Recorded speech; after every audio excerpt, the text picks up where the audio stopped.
My name is Julie Kratz. I do speaking, training on diversity, equity, and inclusion, and how to be an ally for people that are different than you in the workplace.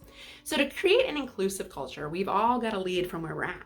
What do inclusive leaders do really well? Well, if I had to pinpoint a couple skills that we teach in our course on vulnerability and empathy, it would be vulnerability and empathy.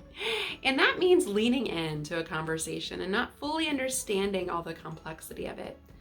The vulnerability that comes with allyship is sometimes we're going to bumble and stumble. Sometimes we're going to make mistakes. It's progress over perfection. Now, of course, we always want to be respectful in the conversation and educate ourselves to the highest degree of which we can.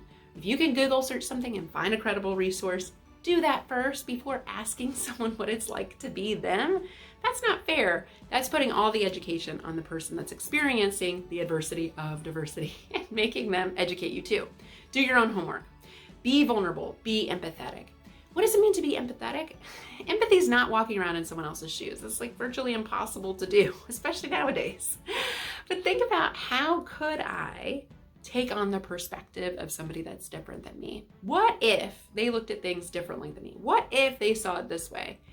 Through that perspective taking that Dr. Teresa Wiseman coined, that term is really embracing the nuance and the skill set required of an empathetic, vulnerable, and inclusive leader.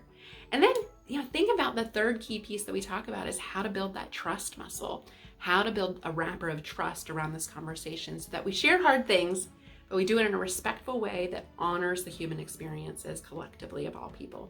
So if your organization wants to be more inclusive and wants to practice vulnerability and empathy with me, I welcome you to check out nextpivotpoint.com. You can learn more about the course. I'd love to bring that to your organization.